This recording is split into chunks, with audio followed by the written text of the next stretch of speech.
Selamat mendengarkan podcast ini. Shalom saudaraku sekalian, salam sejahtera. Kebenaran hari ini berjudul Kecanduan Tuhan. Satu hal yang harus kita mengerti, bahwa kehendak bebas kita juga menentukan siapa yang kita pilih, apa dan siapa yang termulia dalam hidup ini, yang terhormat dalam hidup ini, yang ternilai atau yang maha berharga dalam hidup kita. Kehendak bebas kita bukan hanya menyangkut tindakan yang terkait dengan moral, tetapi juga terkait dengan penghargaan kita kepada objek tertentu, saudara. Oleh karena hal ini, maka hendaknya kita tidak kehilangan kesempatan memilih Allah yang seharusnya kita muliakan. Selama kita masih di dunia ini, ya, di mana kita diberi Tuhan kesempatan untuk memilih. Apakah kita memilih Tuhan atau memilih yang lain? Hal ini sangat menentukan nasib kekal kita. Tentu saja kita harus memilih Tuhan sebagai satu-satunya yang berharga dalam hidup ini. Walaupun daging kita masih menolak, bahkan jiwa kita ikut memberontak, ya, kita tetap dalam komitmen untuk memilih Tuhan. Ya. Ini harga mati, saudaraku. Ya. Walaupun daging kita masih menolak, bahkan jiwa kita ikut memberontak,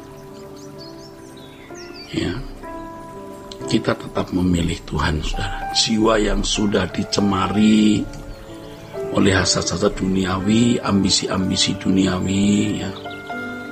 Walaupun berkeadaan demikian, tetapi kita bisa tetap menundukkan diri dan jiwa kita untuk memilih Allah sebagai yang berharga di dalam hidup kita, ya.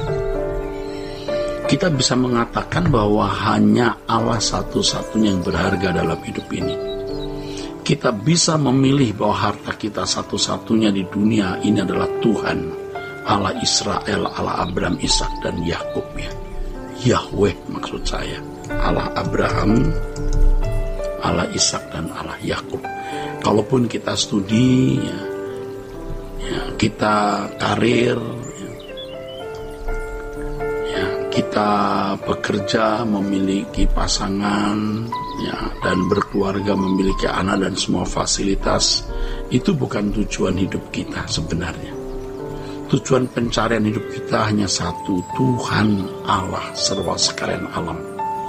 Selanjutnya kita berusaha bagaimana kita bisa mengenal Dia dan mengalami Dia, ya. Mengenal Allah dan mengalami Dia. Bagaimana kita bisa mengalami yang dialami Abraham, bagaimana kita bisa mengalami yang dialami oleh Musa. Mereka bisa bertemu muka dengan Allah dan berjalan dengan Allah.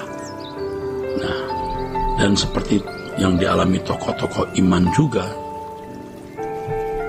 dan teristimewa, ya, seperti yang dijalani atau dialami oleh Yesus sendiri. Sebagai catatan penting, tentu Allah tidak akan berjalan dengan orang yang hidupnya najis, ya, hatinya jahat, hatinya bengkok, hatinya tidak tulus dan tidak menghormati Allah secara patut atau secara pantas.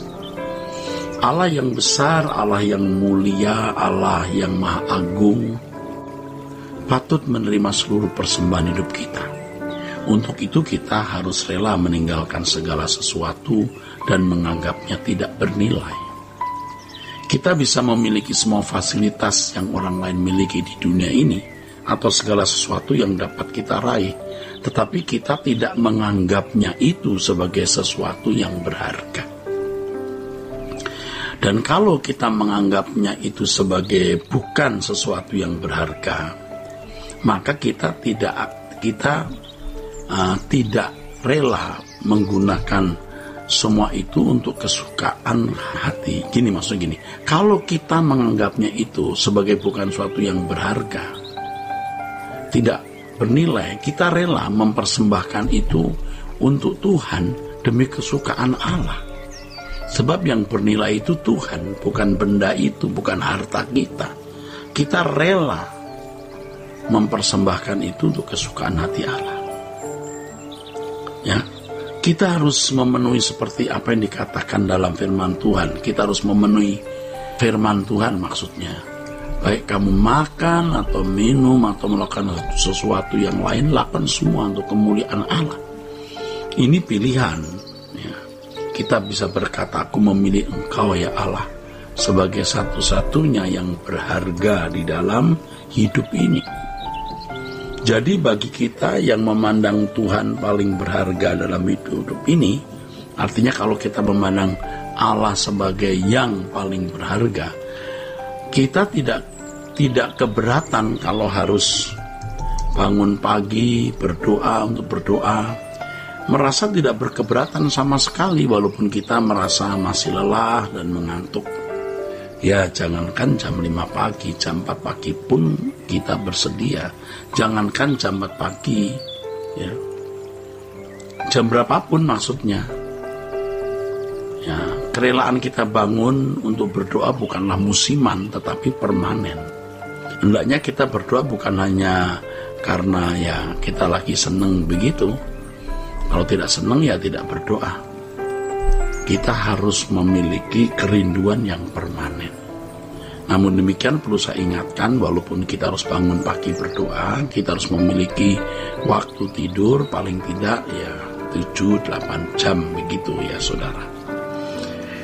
Pada jam-jam di mana kita harus mendengarkan firman Tuhan, kita harus meninggalkan semuanya dan duduk diam di kaki Tuhan, meninggalkan semua kesibukan, kesenangan. Bukan hanya kalau lagi senang mendengar firman Tuhan, kita mendengar, lagi tidak senang ya kita tidak mau dengar. Kita harus memaksa diri untuk setia mendengar firman Tuhan. Ya. Pada waktu kita memiliki kesempatan untuk mendengar, kita harus mendengar firman Tuhan ya. Sebaliknya kalau kita punya kesempatan untuk berbuat dosa, apakah mencuri, berzina dan lain sebagainya, kita harus tegas berkata tidak. Ini sikap menghormati Allah secara patut. Jadi kalau ada kesempatan mendengar firman, kesempatan berdoa, kita harus sediakan, suka tidak suka. Sampai akhirnya itu menjadi irama tetap. Tapi kesempatan berbuat dosa harus tidak kita gunakan untuk berbuat dosa, tapi kita gunakan untuk belajar menyangkal diri dan menolak semua hal yang bisa melukai hati Allah. Kalau kita melakukan itu dengan benar atau membiasakan diri, maka pada waktu kita berdoa, kita bisa benar-benar menjumpai Allah. Kita bisa merasakan hadiratnya yang kuat. Dan itu akan membahagiakan kita sampai kita itu edik dalam bergaul dengan Allah. Ya. Kalau dulu kita kecanduan film, kecanduan hiburan-hiburan dunia, kecanduan hobi-hobi, sekarang kita kecanduan Tuhan.